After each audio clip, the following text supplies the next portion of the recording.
Live. There we are. Oh, sorry, people.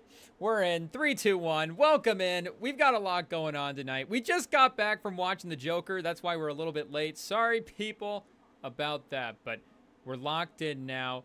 Joker 2. Folle Adieu. Did I say it right? I don't even know, but we got it watched. We got it in the bag. It's Tuesday night. I don't know if this counts as opening weekend for the box office. I think, what does that go through? Monday? Film buffs, chat, what does the opening weekend go through? But we got it snuck in there, and we'll be reacting to it. I don't know. Is it going to be a more favorable review than what we've been seeing online? Some of the Rotten Tomato scores have been fluctuating up and down. We will get into it. But we've also got Game 5 of the last semifinals in the WNBA. Obviously, like we said, Sunday, the Aces got beat by the Liberty. The Liberty advanced to the WNBA Finals. And now the Sun and the Link are battling in Minnesota. Game 5, of course, in a best of 5. So this is Game 7 in WNBA terms. And I don't remember the exact score, but it is not looking good for the Connecticut Sun. I believe the Link are up 20-19. It's 34 to 53 at the halftime. Let's dig into the stats here and see what's going on. And as you'd expect, Nafisha Collier going off 13 and 7, 5 for 8 from the field. Kayla McBride, 14 points as well, 6 of 11 for field. Again, we're at the halftime. Second half should be starting sooner rather than later here. We should be getting ready to go pretty soon. And Courtney Williams, 6 for 6, 2 for 2 from the three-pointer. Maybe we shouldn't have said that out loud. I don't know if we just hit her with the jinx this early, but holy cow, what are they shooting at? 55% as a team from the field. For the Sun, Alyssa Thomas, 7 points. Dejanay Carrington, 0 for 4 from the field. Brianna Jones, 6 points as well. So there's definitely been some decent balance here on the Suns roster. Are we going to start pointing out the mistakes? We'll let the game play out. The Sun, they're going to compete. One of the tougher, if not, the toughest team in the WNBA. The game is not over just because it is this far of a score. But an exciting week of football as well, too. Of course, college and NFL in the books. Week 5 for the NFL. And a crazy week for college. Was it 5 or 6 of the top 10 teams went down? We'll pull up the scoreboard here to double check. And then Miami as well, too. Cam Ward, once again, a flair for the dramatic this year, not just with the individual plays, but in the flow of the games. I mean, he's dramatic wins. The Hail Mary last week against Virginia Tech going down to the wire. Having another nail-biter there. So we almost had more than half of the top 10 get taken down. One of those teams included the University of Michigan at number 10. And, there's the top 10 teams they're just a case that Michigan, it's like, well, are we talking 10 best? Are we going the AP poll? What do we mean by top 10? But in the AP poll, they snuck in there. Number 10. And I don't know, is that just respect for their resume at this point? Beating some ranked teams? I guess so. And let's be honest. I mean, the college football, they like Michigan. Could they have taken our title away? Are we live? Cut this out. We don't want to give them any ideas. But. And then the AP poll would have updated as well, too, at this point. So I don't know if I'm going to remember exactly who was all in the top 10, but I guess we can calculate here by the movement. It shouldn't be too hard. And the AP poll was just ready to drop Michigan way down as well. Biggest loser of the week. Down 14 spots to 24. But again, college football must really like us because maybe, again, our defense, we're still, with the defense in the run game, we're still a top 25 team. But Illinois at 23. I hope we don't play Illinois this year. But Alabama goes down to Vanderbilt, of course, in the shocking upset of the week. And listening to Russillo and McShay talk about it, they were pointing out how it was, a good job just by Vanderbilt more so than it was an Alabama necessarily giving the game away. And, you know, for Kalen DeBoer, if you just look at the score and go, man, that's a... I mean, that's what you would expect it to lose in that kind of a game, would be a letdown type game. And then it would be coaching. And then right when we're, you know, for us especially, I don't know if we're just trying to save ourselves, but, you know, when we're trying to give him the Cowboys job the week after he beats Georgia, would there be a correction after losing to Vanderbilt? But it doesn't really seem like Kalen DeBoer, the overall outlook has sort of changed on him. And again, it's Alabama, it's the long term. We get that stuff. But is that the 12-team playoff as well, too? If this was a 14 playoff year, I don't know, would the Kalen DeBoer thing be different? I mean, taking down Kirby Smart in Bama is going to be impressive. But Tennessee goes down, Michigan, Alabama, and then who was the other big dropper of the week? Missouri was the other top 10 team that fell. They go down to number 21. I don't know. I think Missouri, because are they a little bit more feistier than Michigan, just as like a 1-loss, 2-loss team? And for Michigan now, this is going to get brutal. We're on our 3rd quarterback of the year. Is there a 4th one that I'm forgetting? And our quarterback right now is like older than Jaden Daniels. I think he is in his 6th season, 4 seasons at Indiana, and then was the backup last year, one of the backups on Michigan's national title team. So national champion Jack Tuttle took over in the second half. And there was a drive or two in there where it was like, whoa, the veteran, like he's running around, he's making plays. And just the fact that, you know, is it a little of the Flacco Richardson type thing where you just bring a guy in that can make the throws, and it's like, well, maybe he's not even, you know, an all-world level quarterback, but the team around him was so good. There's a couple of drives in there where I was like, man, if we had Cade McNamara back, would we actually be a top 10 team and be kind of a feisty playoff team? But, of course, the quarterback position at the end of the day, not quite good enough. And, you know, maybe if we just go, hey, we got the 2 losses, we've slid in the AP poll, we're kind of, you know, we were kind of in fake contention there for a while. And I guess we were down to 17, but again, they had bumped us back up to 10.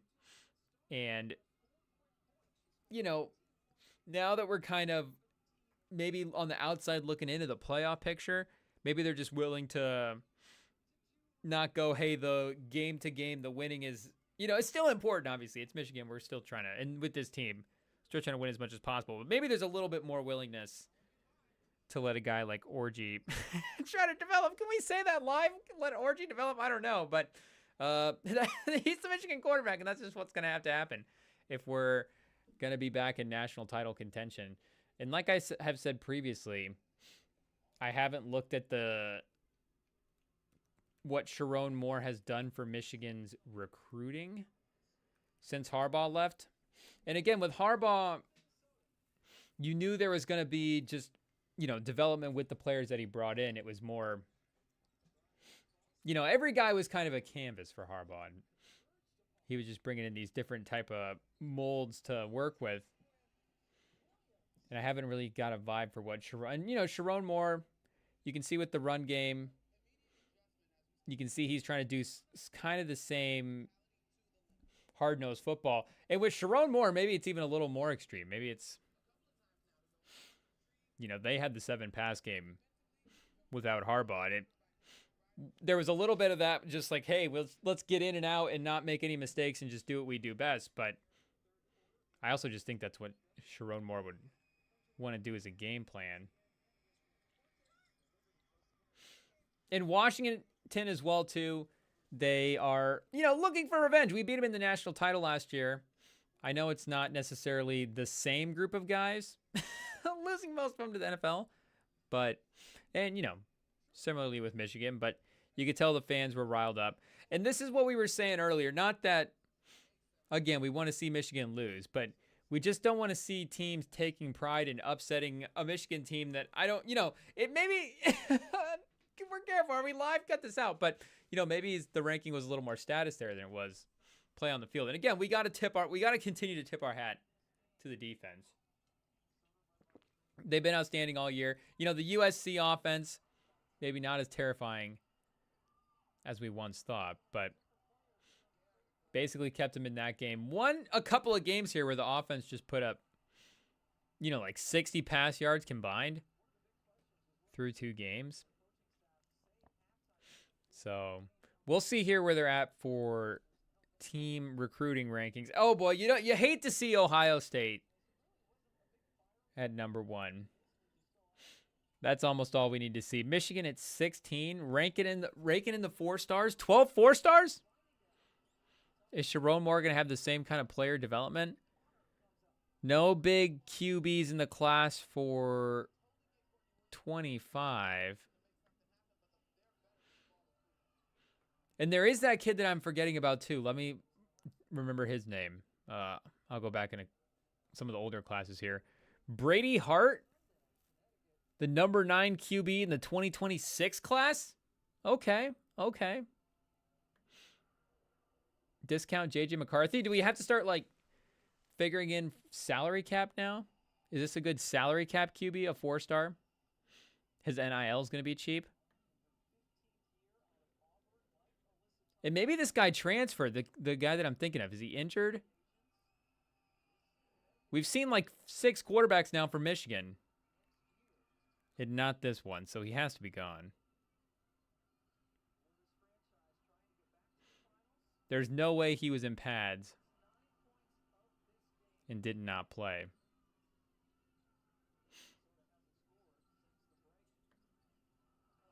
He might have flipped his commitment. Or did he just go way down in the rankings? Okay, Jaden Denegal. Did I say that last name right? This is a kid from California. A 3-star, the number 19 class in 2022. Is Denegal the hope? We'll get IT on it further and report back. But the Ohio State game maybe will just be... FanDuel's had a line out that for that game like all year. And it just keeps getting bigger and bigger for Ohio State. And this week it didn't really help much. But at least the rest of the top 10 is lost as well. And if, again, as a Michigan fan, you could take the game and go, there's real panic here. But also the rest of the top 10 lost. So I think it was just the trend of the week. It was just what was bound to happen. You know, we get the weird weeks in college football. And I think we're just going to chalk it up to that. So, you know, at the end of the day, we'll be an optimistic Michigan fan. The team's amazing and perfect, and we wouldn't change it. And, you know, we hope the guys go out there and try their best this week. But should we talk about Joker? We should at least start to get into it before I forget what just happened. Because, like I said, I literally just watched it. I timed it out to get off work, go watch Joker, slide back, and we'll hop on the stream. So here we are. And I was going to take notes, but once you pull out the phone in the theater, it's like, okay, we can't really do this. So we had to put it away. And I have one note. It says Nosferatu because I started to take notes during the trailers. And make no mistake, the Nosferatu trailer for that movie that's going to come out in December looks insane. And I'm not like a super horror movie guy, but and I'm not like I wouldn't consider myself like we got to be careful with the terms here because we're live. Is it cinephile? What's the term for somebody that really likes movies, chat? I'm not sure. I don't want to say the wrong thing, but somebody that's really I'm not not a cinema buff. Cinema head, movie head. We might have to pause that too, but we wouldn't consider ourselves like a big movie history guy or a horror movie guy, but we do have respect for the movie history. And Nosferatu, I mean, if we're talking about old school movies, this is one that it's like, okay, maybe Hollywood, this is a remake that is actually about time that it happened. And I'm not sure if there's any other Nosferatu remakes that I'm not forgetting or not remembering, but not any that have stood out. Like the classic 1922 Nosferatu, A Symphony of Horror. Okay, there is a 1979 Nosferatu the Vampire. Is this is real? I thought it was animated for a second. Okay, this is live action. It's on Roku. It's on Tubi. Oh, like we said, this movie is in December. It's coming up soon. Pause. So we may have to start doing our Nosferatu research now. Fire up to Tubi while we still can. It looks like those are the only two other Nosferatu movies, and it's got Willem Dafoe just doing like an old school. And I've never seen the 1922 Nosferatu. If I'm just being up front, but I remember Norm Macdonald once made a Nosferatu reference, and I was like, "Who is that?" So we looked him up, and it's like, okay, Norm, I'm referencing a 1922 film, of course. And again, for remakes, I mean, they waited 100 years to like fully bring it back, and I guess even from 79 to 24. I mean, that feels pretty good. I mean, we're, remaking and sequels and doing.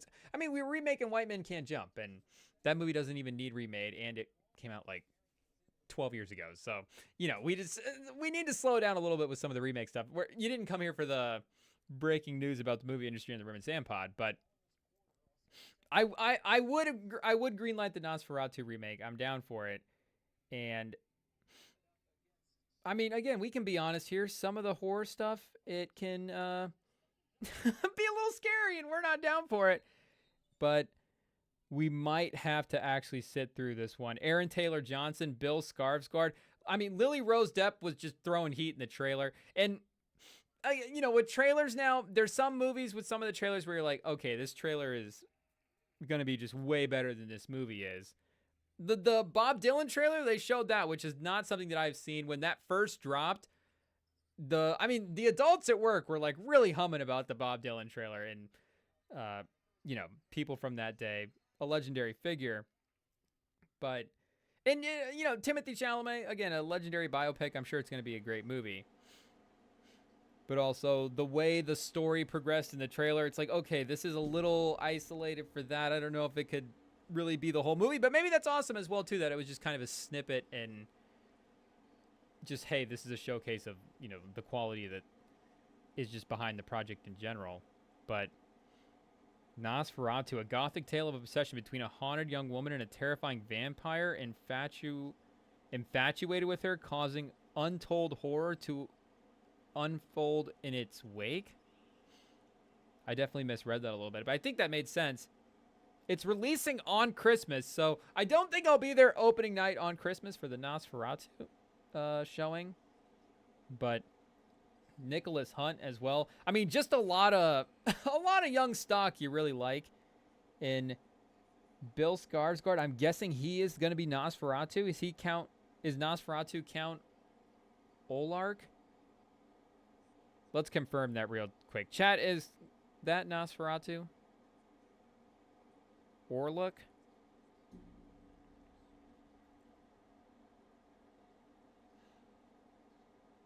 Okay, he's from Nosferatu, but I don't think he... In the film, Orlok... Oh, no, yeah, he is Nosferatu. Okay, so... I'm dumb. So, yeah. Skarsgård is... I mean, and that would make sense as well, too. He's obviously the it guy. I mean, you would want him playing the horror villain. But we just wanted to get everything accurate and straight. And is Robert Eggers... Does he have a stacked resume here leading into this movie? Because, again, this I would say that this is a big remake. I don't know if, again, people are lining up for it because it's the remake. But the fact that there's just a modern retelling of this classic story is obviously like, hey, can it...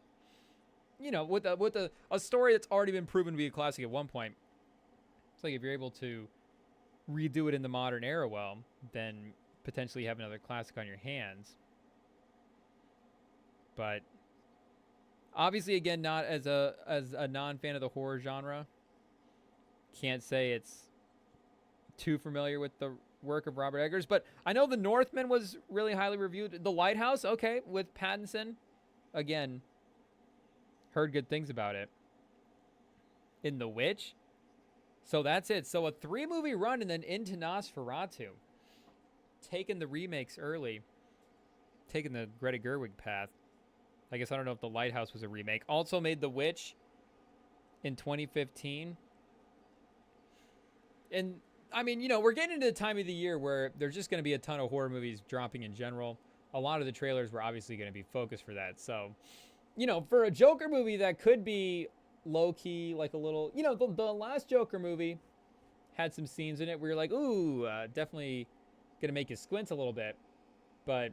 oh, we should say spoiler warnings as well, too, for the... I mean, big spoiler warnings. We are going to spoil the heck out of this thing. We're going to just talk about it straight up because I don't really know how to be subtle when talking about a movie. So we're just going to dive right in and discuss what happened because I definitely need to process it. But, you know, it has a chance to be a little squeamish, and I would say for the most part, there wasn't anything too crazy. Obviously, you know, there's some violence involved. It is the Joker, but nothing like that. So I don't remember exactly where we were going with that point. But a family-friendly, clean, non-violent Joker movie is what you're getting here. And, you know, when we were seeing the reviews, seeing the headlines, seeing the Rotten Tomatoes score, which we did see dipped down to like 20%, or I think 40%, sorry, was the lowest that I saw. But I don't know if that's actually what it's sitting at right now because I looked it back up earlier. It's okay, it's up to 63% right now on Rotten Tomatoes, which, you know, if anything's going to be, well, and obviously Rotten Tomatoes is not perfect by any means. Oh, wait a second. If we click into it on just the Google search, which, I mean, we all know now that the Google searches just can't be relied on. I mean, this is the worst example of it. It was just saying a second ago that it was 62% on Rotten Tomatoes, but on the website, the tomato meter, the actual rating from the critics is 33%, and the audience score as well, too. 31%? People are not liking the Joker. Chat, do you agree with this score? 31%.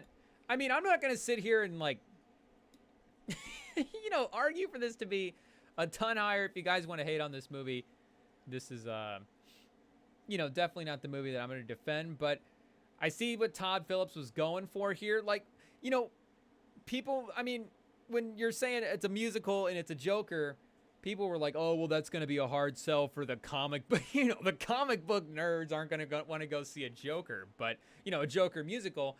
But, I mean, who cares? A good movie is a good movie.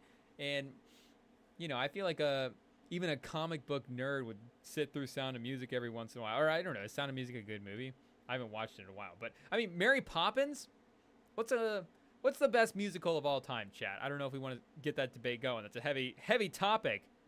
But, you know, Meet Me in Wizard of Oz? I don't really know what counts. If Wizard of Oz counts, I mean, I don't know if we just cracked the code right there and found our number one option. But, you know, again, a good movie is a good movie. I am not a guy that's just going to, you know, throw on a musical all the time. But if it's in the mix, I'm down for it. You know, your boy loves good music. And a lot of the music in this as well, too, was really great. A lot of it was just, like, you know, classic, like, all-time great hits of, like, you know, I don't know if we'll get the eras exactly correct, but I would guess, like, 50s and 60s. There was some Sinatra in there at one point, at a couple of points. And if I'm not mistaken, he was 60s, chat? When was Sinatra dropping albums? Sinatra was an active boy. The Spotify runs deep with him. Pause, but yeah, okay, 50s, 60s, a little bit. So yeah, in that range, a lot of iconic hits. Let's actually, I guess if we're in here, we can just pull up the Joker soundtrack.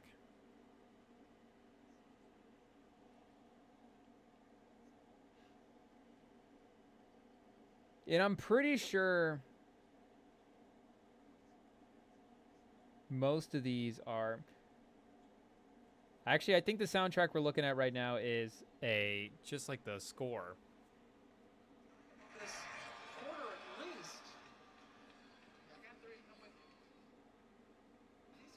Is this just violins and cellos? Where are the lyrics, chat?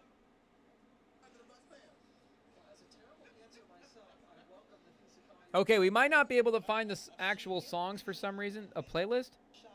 Good Morning. Oh, When the Saints. Oh, yeah, they sang that one a lot.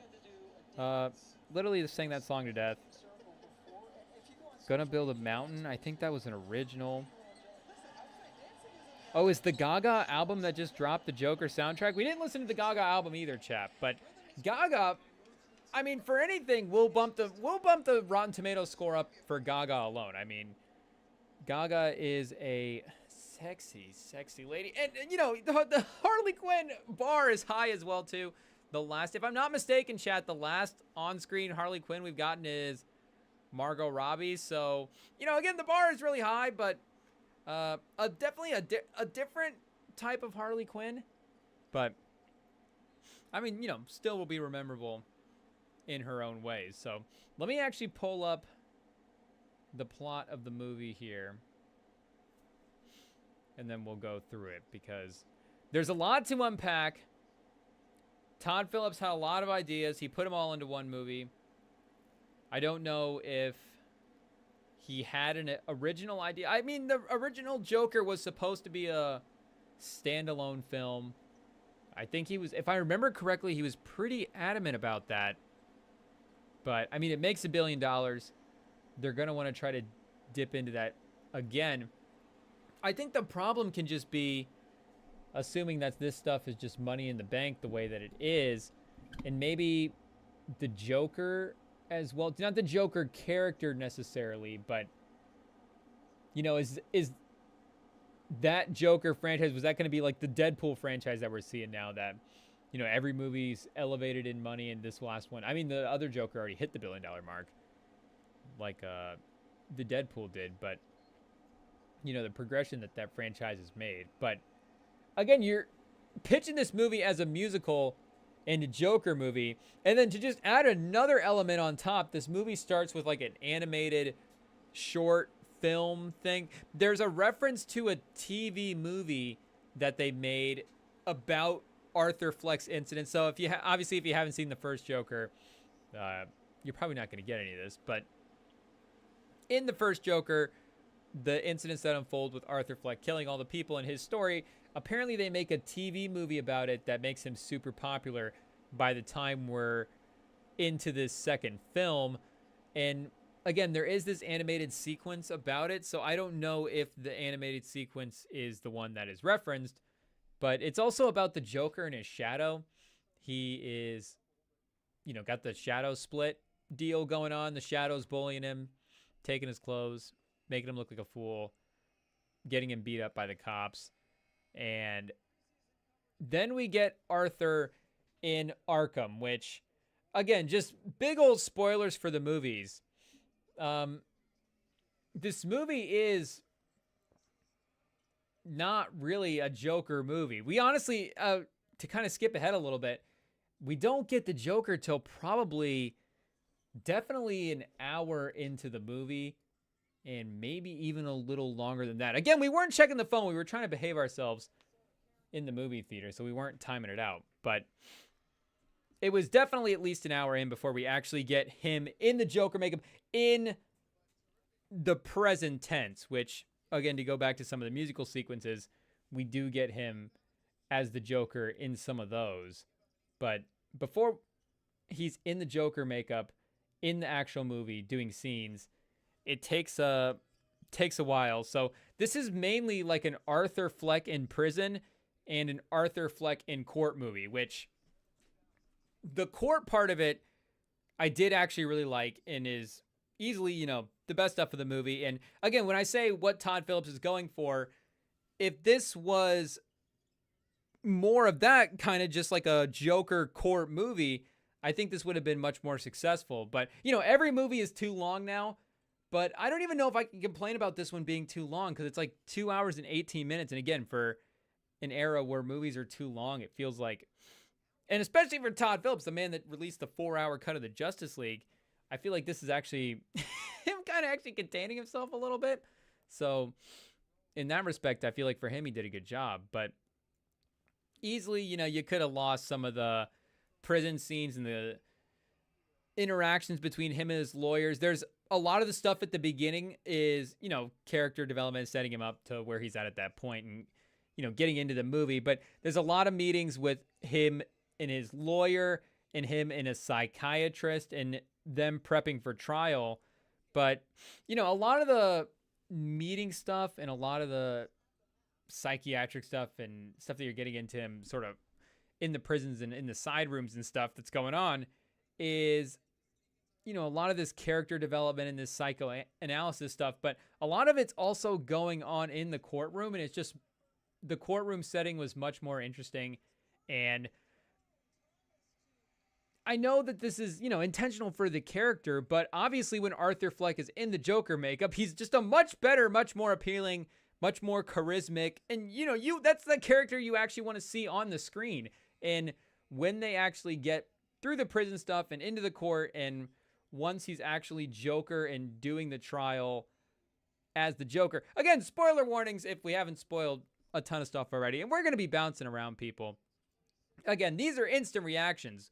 We just got back from the theater watching this thing, but once he's actually in the Joker makeup, that is the best part. And I think that if we could have done that, we could have been in the Joker makeup in the courtroom in 30 minutes and just had, an hour of this back and forth and him and in and out and laying out the case and the backstory and how did he get to this point and the abuse, because there's not a big scene, but there's at least like a 3 or 4 minute scene with him at the beginning of this psychiatrist, and he's, not really opening up, and he's just smoking down cigs. If anything, the Joker movie, none of this happens because Arthur Fleck is just out of breath the whole time. The man is just ripping cigs the entire movie. There's a scene at the end where he's running away from the cops. Again, spoiler warnings, running away from the cops down the street, and he would not be going that fast after.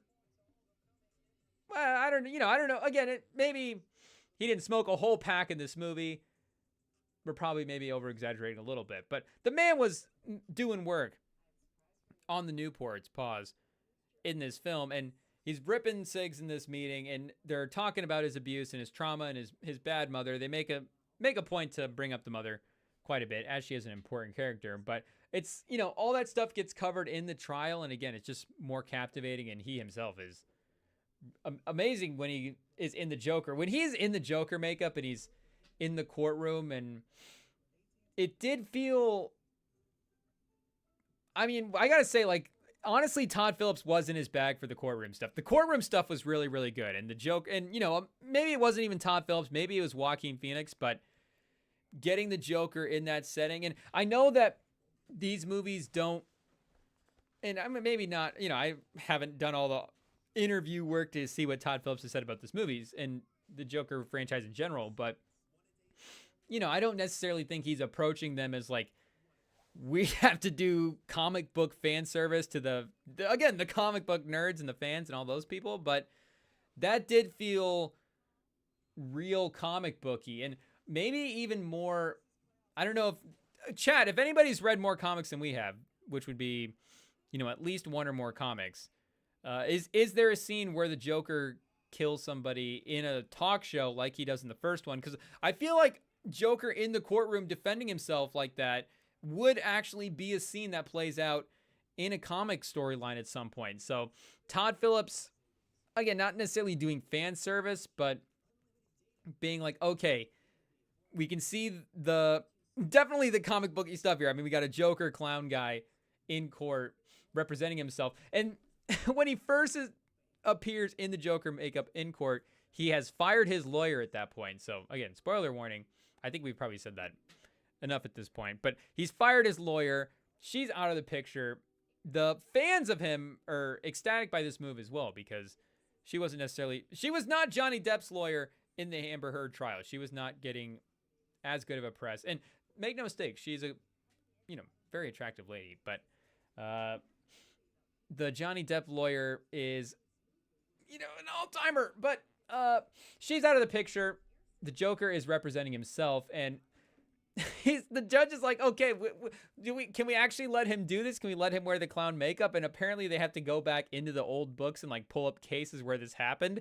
And there was like, he references some case. He's like, well, we found a case where in Jennings versus the state, you can dress, however you want in court as long as you're not really interfering with whatever. So who knows what was going on in Gotham City with our boy Jennings years prior, but maybe Joker 3 can be the Jennings backstory to how Arthur Fleck got to wear clown makeup in court. But again, just that whole stuff I thought was brilliant, and letting Joaquin Phoenix cook in the monologues and laying out all the backstory. But the rest of the stories that he was playing out, there was just too much going on. There was a little too much going on between him and Harley. And again, him in not just going through the trial, but he's also got all these relationships with the guards and with the prisoners. There's a couple different like prisoners he's close with. And there is just the whole dynamic of him in the prison as well too. And his, obviously, his, mental warfare as well. But if, again, it's a streamlined movie about the trial, and there's Harley Quinn, who is clearly, the lawyer has kind of warned him about Harley, and, we're not really totally sure what her motives as well were. I think that could have been clarified a little bit. She was just, into the fantasy of it, which is what she said as at the end, when in court, Arthur Fleck at one point, basically is like, yeah, the Joker doesn't exist. It was just me the whole time. I'm actually a bad person, guys. Shocker. But Harley Quinn did not like that. And she said, nope, I'm out.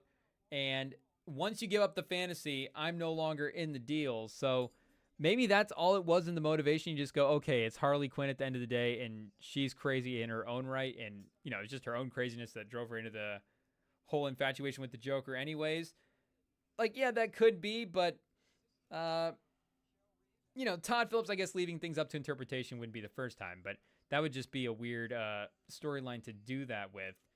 And I guess this whole story as well, too, obviously confirms that the first movie was real in some sense, because there was a little bit of a cliffhanger there in the end when he's in the psych ward and, the white thing, the white rooms and the white walls, and he's like, oh, did he just dream up this whole thing? And maybe from the trailers, that was sort of implied as well. But, again, they make the TV movie. The trial is being covered. And I just, that, again, the whole aspect of a Joker trial on TV, and with the way that this Joker is being presented as not necessarily like a, criminal mastermind. I got to try to break out of Arkham Asylum every time and then go cause mischief in the streets. Like, that's not, what this Joker necessarily is. That's not his MO, his approach. But the aspect of it, the media coverage and the reaction from the crowds, like all of the things that they actually didn't focus on were like, this is what the movie should be about. And let's dig more. Like, can we just make this 12 Angry Men, but the Joker?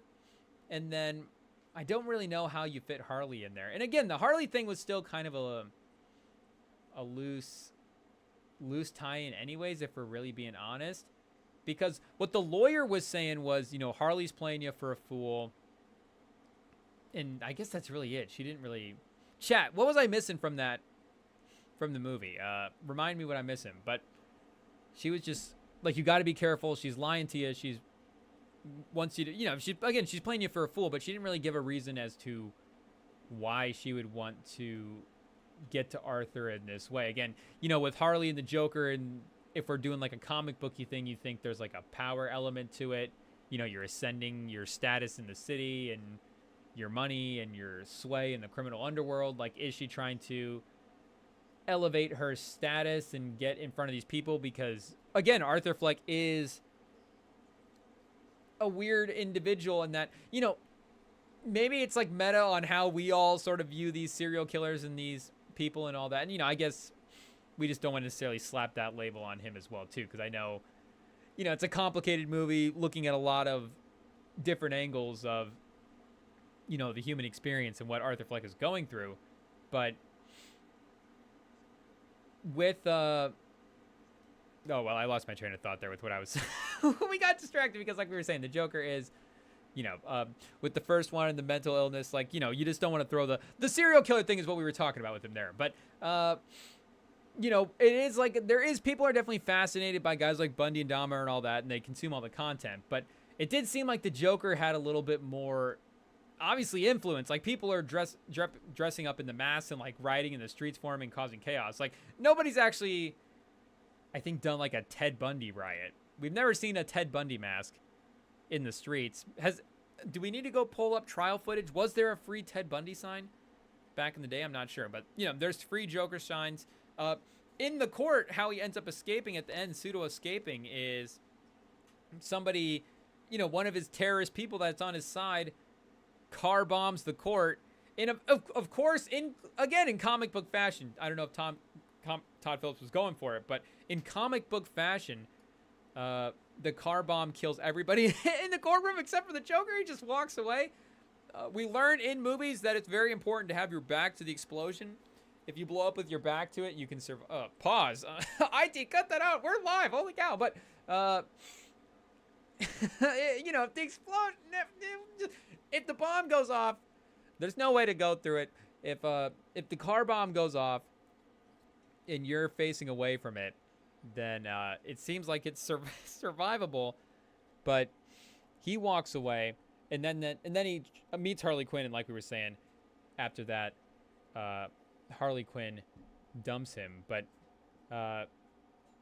just that's basically the quick recap of it, just to get you guys caught up on the timeline, would be he's in prison, meets Harley Quinn, goes to trial, fires the lawyer, represents himself, denounces the Joker, loses Harley Quinn, and then goes back to prison.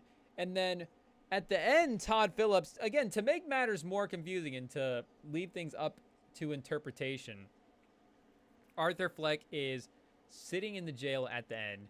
He is happily watching cartoons. I don't know if the Cartoon Channel was the only one that they were getting in the prison, but it was on. If they weren't watching the Arthur Fleck trial, they were watching, I forget what cartoon it was, but they were watching one of the old Looney Tunes or whatever. But he's sitting there watching his Looney Tunes.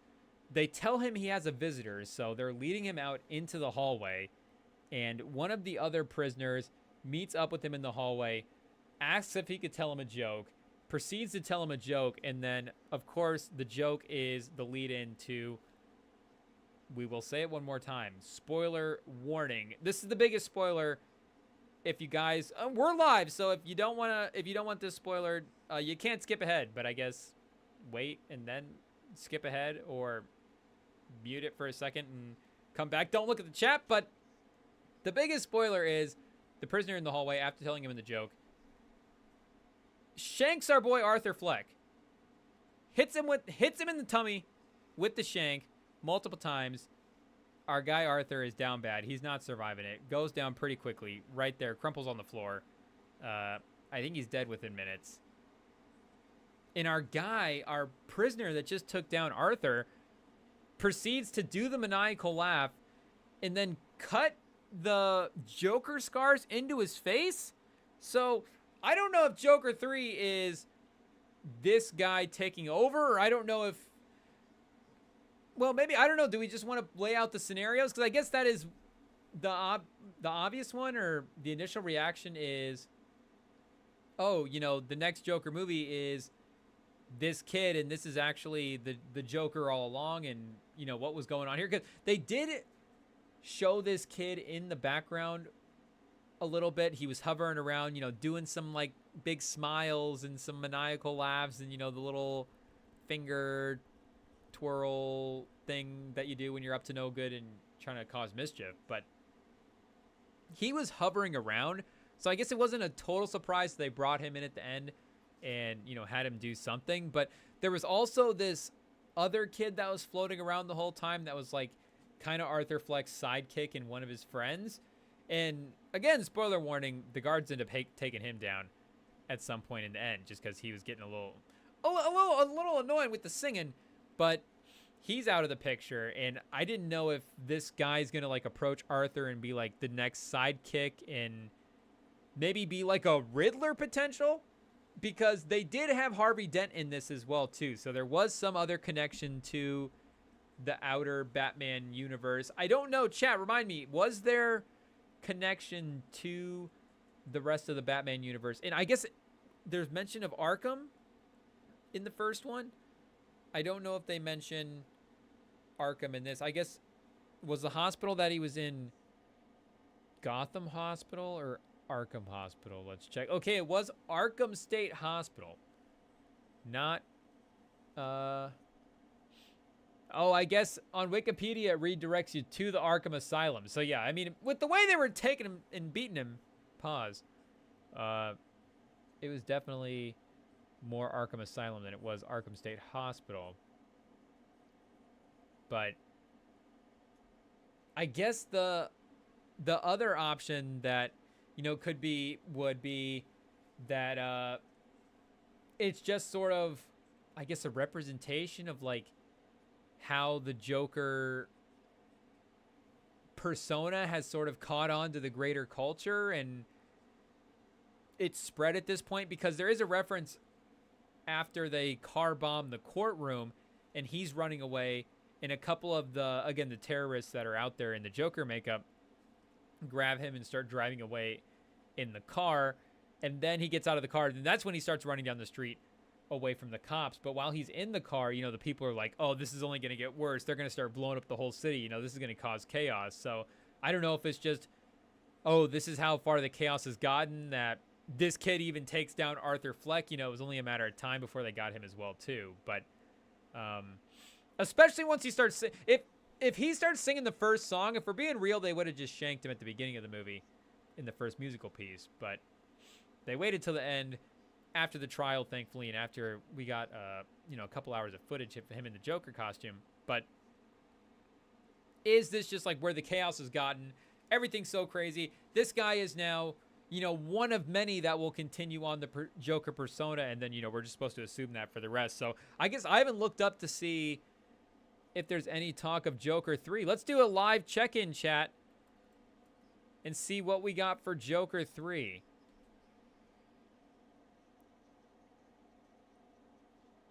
No talks of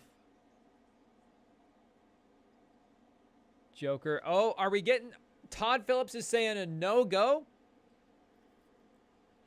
So again, he shut down Joker 2 if DC comes back with big enough a bag. But they might not have the bag after the way this Joker turns out. We might have to go see it a few more times to get that box office number up. And we had to wait till today, because today is the day that they have the deals over at the theater and the tickets are cheaper. So make no mistake, that box office number is not even as high as it could be if we had gone on any other day of the week.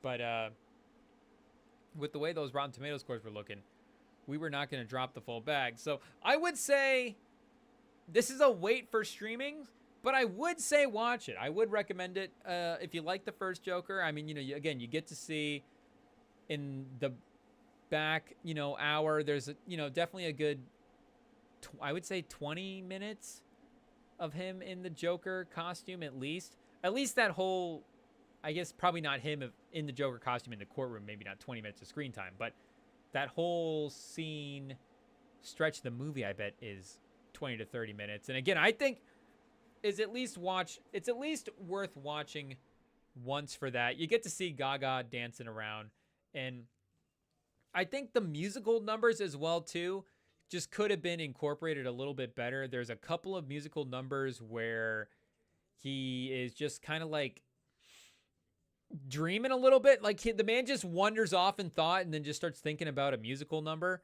And then there's a whole scene and there's a whole piece. And then, you know, they start doing like a La La Land dancing. So I guess that's cool. But there's a couple of other times where, and so he used the musical pieces in a couple ways. He used them in that way where there's like a dream sequence.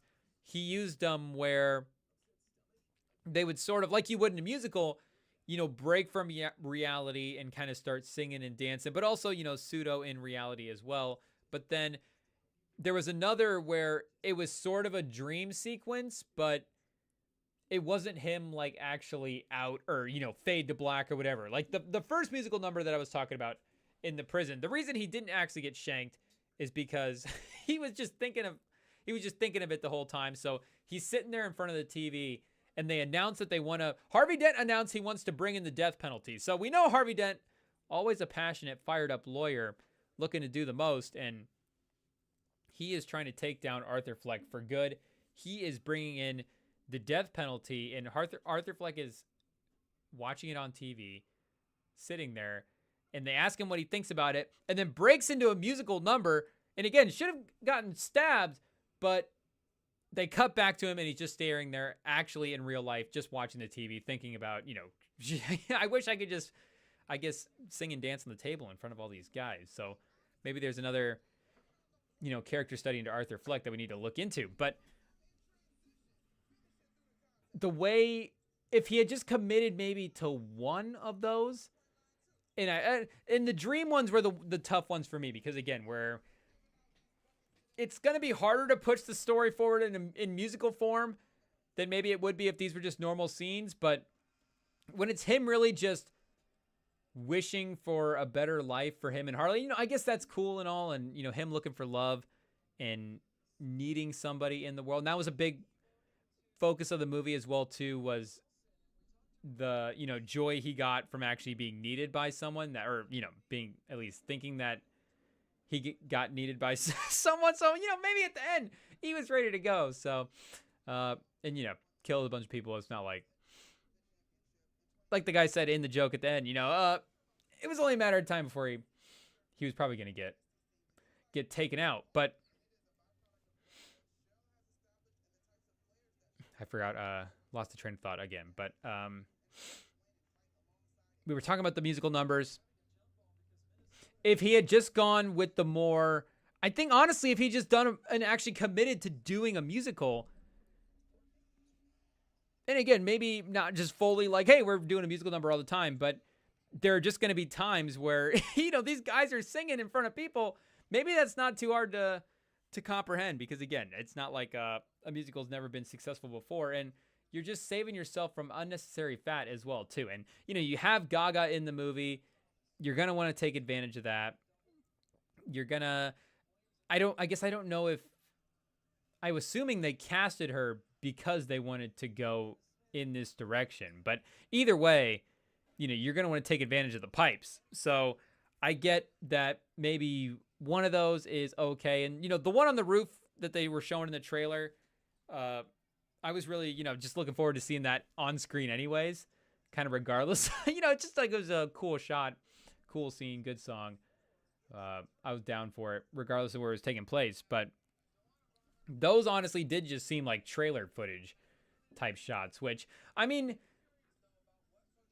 for fans, like I chat, tell me if I'm wrong, but if a scene like that is in the trailer but not in the movie, I'm okay with it, because again, like I would have loved to have seen that just for, the visual of them on the roof and sort of the Hollywood-y Broadway type vibes and the fake, the fictional vibes that scene was creating in the rooftop they were on. Like, just a cool scene. But if it's not driving the story forward and you take it out and you just put it in the trailer, I'm not going to be mad, because at the end of the day, I'm going to want to see the better movies. So I felt like those were a little bit unnecessary. But the ones that the one in the first prison where he kind of dreams it up, and just the idea of them using music to cope and kind of get through and all that stuff, like that makes perfect sense to me as well too. So I'm not necessarily against having that in the movie, but I didn't just need probably like 6 or 7. There was at least 2 that I'm thinking of where he just like straight is just like goes to bed at night, and then not really that. Like one, I think he gets beat up and like unconscious and has this dream. But again, like he's just laying there unconscious. I know, it's deep digging into his psyche at that point, but I'm going to need some lines from him. I don't just need a man lying there on the screen. blacked out. But all in all, like I said, I don't know if 31 is a little harsh. I think the 62 was a little closer. I would go in the 50s for this one. And 50 seems brutal, but again, we're grading it 1 through 10. So I know you start throwing letter grades on it as well too, and you go like 50, is 50 like a D- movie? And maybe the letter grades are all a fair comparison, but with the letter grades, you're not really accounting for like the 40s through 10 part. Like, you fail if you get a 50. So again, I don't think this movie, and box office, like I get, maybe people in the industry might label this movie whatever. I wouldn't call this movie a disaster. Like I'm saying, it's not overly long where you're not just dragging through. Is it a little, I guess once you hit the 2 hour mark, it is a little bit of a drag, but again, it's just barely, 218. It's not like crazy. It's not a Avengers 245 or whatever. What's the runtime of the first Joker? But you get those scenes. Joaquin Phoenix always does a great job. And I have a ton of Gaga stock. I don't know. I always appreciate the actor-singer crossover. I don't know if it's just a Tupac.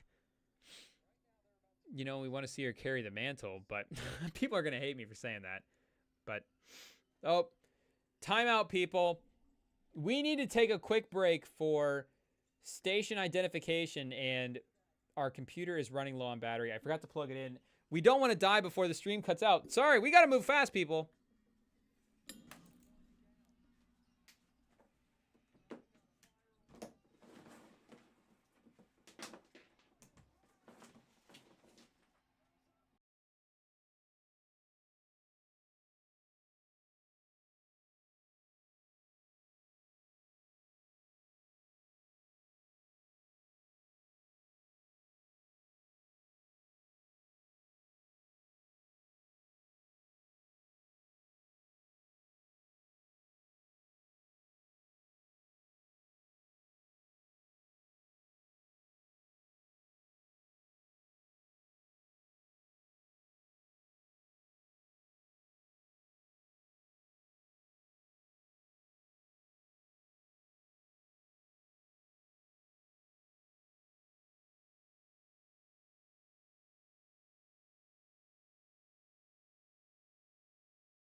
Three, two, one. We're back in, people. That is my mistake. That's my bad. When you're just like recording, obviously you don't want everything to just power down and lose everything, but you got things backed up. It's gonna get saved. It's gonna be whatever. You fire back up and you just splice it all together and it works. But we don't want to cut out of the stream and then lose the stream and have to. I guess we just have to pull back up a second stream. It'd be an inefficient way to do it and unfortunate, but we saved it just in time. We're going to make a note, make sure that doesn't happen in the future, but also It does look like the Minnesota Link are going to take down the Connecticut Sun. The Sun were battling. They cut it to 12 at this point with 90 seconds left. The Link have the ball right now. But, again, 12 and 90 seconds. It doesn't look like they're going to have quite enough. It's going to be Link Liberty in the WNBA Finals. What were the odds on that going into the year? An aces-less finals probably would have got decent odds. But we were talking about Gaga. Like I said, I have a lot of stock. The Star is Born performance was, I don't know what the right way to is it iconic, classic? I don't know how many people are going back to it, but you get it. Nominatable. Did she actually win the Oscar for that?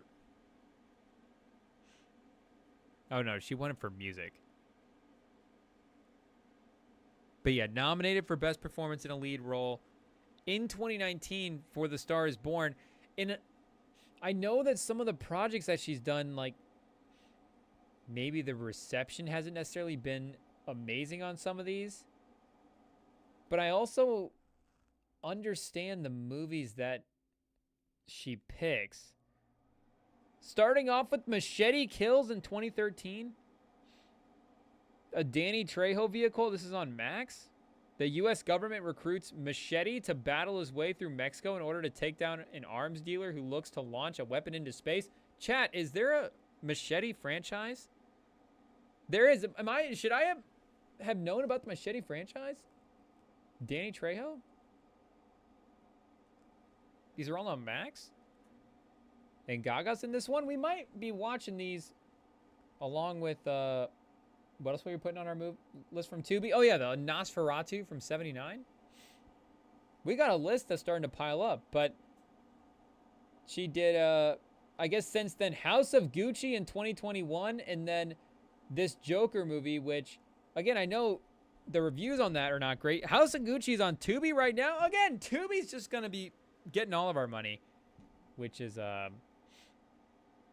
the reason it's free, I think, is mainly the reason that we love it so much, but regardless, they seem to have the movies, just good enough. Just good enough. But also they've had classics on there from time to time. When I first, got locked into Tubi, and, this was mainly the reason for it, but I remember when I first downloaded and signed up, I think Rush Hour and White Men Can't Jump were on there. And Menace.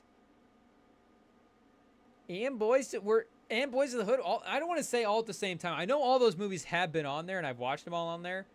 But when I first got, I remember I was like, how is nobody talking about this? We got Rush Hour. Why, man? This is just my DVD pile on an app, perfectly organized. But obviously, the titles have changed out, and I feel like with the movies moving around, people are starting to figure out maybe they're not sending everything to Tubi right away. But House of Gucci is sitting over there right now.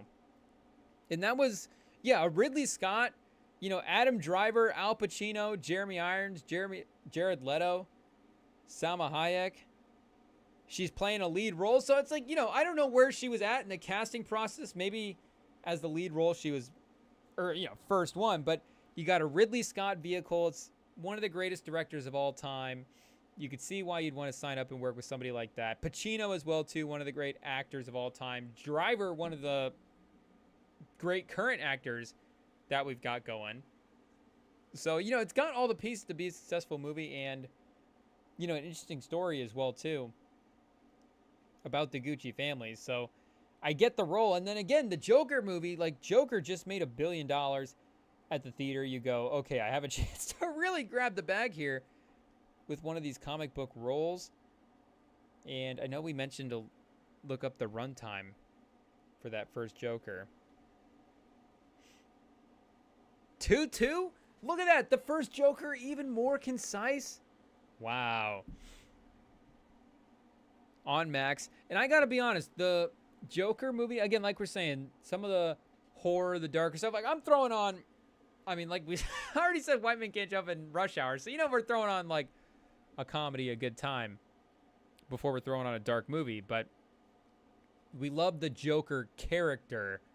So you know, a Joker solo movie, obviously you think that would just be like right at the top of our list to be back in the rotation, but it's just not something that we haven't gone back to a ton. And I gotta say, like, you know, for me, if you ask me what my favorite version of Joker is, it is criminal mastermind Joker. I mean, you know, I like the DC world the way the DC world is, and that's kind of why we go there. But also, if it's like we're saying, I like good movies as well too. And the first Joker movie I think it's a really good movie. I know, I guess it's a little controversial on whether or not. I guess, yeah, right now on IMDb, the Metacritic score is 59, but the stars, like the reviews, it's an 8.4 out of 10, which, like I said, you know, I talked to a couple people that's like, yeah, maybe not necessarily the thing I go for, but most everybody that I've heard that watched this movie or talked to really, really enjoyed it. The first Joker movie. But like I'm saying, you know, Joaquin Phoenix and Todd Phillips back in a blockbuster movie, like you'd see why Gaga would want to sign up, and to be an iconic character like Harley Quinn as well too. I'm sure that's a dream just for a lot of people in the industry. So I don't necessarily blame her for, and I haven't necessarily seen House of Gucci, and I would say that her performance again was good in this. I would say that the only thing that was wrong with the Harley Quinn character was just the way that it was placed in the story. And yeah, I would say that I was gonna try to defend Gaga and make the case that maybe it wasn't, but again, with the kind of how she just kind of walks out and leaves him at the end, maybe you could say that that's just the case, and how, you know, everybody leaves, whatever, you know, however you want to make that case. But again, even if it's not comic booky, like at the end of the day, the Joker still did cause chaos. Like there are riots in the street, people are blowing stuff up, and, you know, destruction is still happening. So maybe you go, Harley Quinn still did the psychotic twist on the Joker, but if there would have been some at least a little bit more like pseudo-y, actually she is Harley Quinn and here's kind of like the chaos that she's causing, it would have been nice to see those ripple effects a little bit more. But again, like I haven't necessarily seen House of Gucci, so I don't know if she's, you know, to blame for the performance for how that movie turned out. But like we're saying, A Star Is Born is good, and I would say that she is good in her performance in this. So she's 2 for 2 in what I've seen.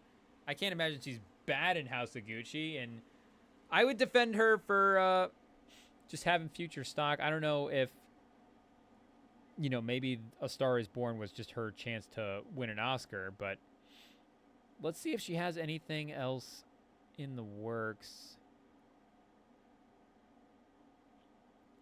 Not on IMDb. Nothing upcoming. But, oh yeah, also recently the music video for the song she did with Bruno Mars, that's pretty good. So, like we're saying, I mean, you know, she picked to do a song with Bruno Mars. I don't know who's turning that down. That's not like that's the Capital One easiest decision you've ever made. But regardless, a good decision to do it. Good decisions on the music video. So I think she's making good moves. I would trust her next performance. I'm locked into Lady Gaga as an actress. I'm buying in. She's won me over. And again, you know, Joaquin Phoenix, you can't be mad about that. Again, he delivers as the Joker. I would say the performances in this movie were strong as well. And, you know, Todd Phillips as a director, like the cinematography and the shots and just how the movie looks, it's a, you know, beautiful movie. And again, the musical scenes, I know there's some bloat there, but they are fun to look at, and he does a really great job shooting those. And they are, like we're saying, it's a courtroom and it's a jail, so it's a real dark movie. It's a lot of you know, just drab color, and, you know, there is some, he does a great job of, you know, mixing up the color palette throughout the jail scenes and stuff like that. But to have a little change of pace in there with the musical scenes, like, yeah, you know, he does a great job of making that part of it work as well too. So visually, the movie works. The movie works for me from a performance standpoint. It's just the story is a little chaotic, a little too all over the place, and I think maybe a little more chaos focus as well. At least a little bit more like on what's actually going on in the city, because it did seem like that's what the first movie, like, and I know again it ends off with him in the psych ward and maybe like, oh, what happened, but you know, that's what it ends up building up to, is this moment where he takes out the guy on live TV, like becomes the Joker, and then, you know, starts causing like riots and mayhem in the street. And then, you know, you even get to the point where the chaos gets so bad that Thomas and Martha Wayne get shot in the back of an alley. Poor Bruce. But, you know, you get this whole build up to that moment, and we kind of take the whole movie to build back up to something like that again. So again, I would have just cut out a lot of the jail stuff at the beginning, sped it up. There's a scene where he's in the car going to court, and again, he's not even the Joker at this point. So he might have been the Joker 90 minutes into the movie before we actually get him in the Joker makeup in the movie, like we're saying, and not in those musical scenes when he's actually representing himself in the courtroom. But there's like a scene, maybe it's 50 minutes in, we'll give it the benefit of the doubt, say 50 minutes into the movie, when he's in the cop car driving to the courtroom, and it's like, yeah, this should be this. I should be seeing this like 30 minutes into the movie. We should be getting here. This is going to be fascinating. I know this is all going to be good. And like we're saying, it all crushed. So if he's in the courtroom, he's representing himself, you get a lot more of him as the Joker. You get the escape, and then maybe you build out the escape as well with him and Harley. And then I don't know, you know, you get him denouncing. Maybe you'd have to change it up a little bit and work it. You know, ultimately, if you want to bring him back into the jail, Harley separated, and then him getting, you know, shanked in the prison at the end by the other guy. And if we want to give Todd Phillips the benefit of the doubt with that ending and bring it all back around, maybe he does have to just get caught eventually again at some point. But if we could have seen a little bit more of like, oh yeah, the Joker is actually causing mayhem in Gotham, because we heard about it, and you know, the people were definitely impacted by it. But yeah, and speaking of the people impacted by it, we should have mentioned this first, but shout out to our boy Tim Dillon. Like we said, we can't call these guys friends of the pods. We don't know him, but definitely the pod is fans of Tim Dillon, the comedy, the podcast, the guy. Very hilarious. Great to see him in again, a move. I don't know what his cut was as an extra, but he probably thought he was getting the bag as well too, being in a $1 billion movie. It doesn't look like it's gonna quite get there, Tim. I don't know if this was as good of an investment as your real estate. We should have gone through that better. But regardless, again, he crushed in his role. He was just like a little side guy, not a little side guy, but you know, side guy, getting like a book autographed by Arthur Fleck. His comedic presence, hilarious. And there was another scene as well too where he's just like standing in the background. It's like, hey, there's just Tim Dillon as a security guard in a prison. Pretty cool. But he was in it as a little bit of a cameo. But if he had just been a little bit more actually causing some Joker mayhem, could have been cool as well. But I think we kind of talked ourselves up on the score as well too, because like we're saying, good looking movie, good performances movie. I think you could, at least for one watch, sit through it on those two things if you just kind of want to see how the Joker story finishes out. If for some reason you're watching this and if you want to watch a spoiler-filled review of the movie before you go see it, then like I said, I don't know if you, like, maybe if you do what we did and wait till the day where the movies have the deals, you get a little discount on your ticket, then this is a good discount ticket movie to go see. I'd recommend it as a deal movie and a streaming movie for sure if you want to have a fun night and just mix it up. But a full price ticket would definitely be a little aggressive. Sorry, people. We didn't do any cocaine or anything before this. Just, I don't know if it's allergy season or if there's something in the Joker theater, but the nose is itchy right now. Make no mistake. The sniffles and the mic is mad aggressive. Our apologies, but the Joker will land on a 55. I don't know if we can start getting crazy with the scores, start going 58, 59, 57, you know, getting rather specific. But I think a 55. I mean, Todd Phillips, you gotta, he's gonna hate that score. But I feel like it's a lot higher than what we're seeing on all the other tomato meters. So the Rem and Sam meter. Well, chat, what veggie should the Rem and Sam meter be called? Chat, we might just have to end this video because YouTube's gonna drug test us for itching their nose so much. This is crazy. But yeah, Joker movie did not hold up to the first one, and that's okay. It didn't have to. The first one was high standards, and like we said, I give Todd Phillips the benefit of the doubt for the vision. It's just, with sequels, and that's the thing with originals, it's like you have a story, you're sticking to the story, you're telling it, and he didn't really probably have an idea for the second one going in, so we seem like we got kind of a rushed, not fully put together, but again, well performance and good looking Joker movie that hopefully I hope it breaks even. I don't want this movie to go down as a disaster for the DC and the Todd Phillips people, because again, they left it open-ended. Could there be a little next Joker type thing? Would be fun to see. I don't know how I feel about that guy being the Joker.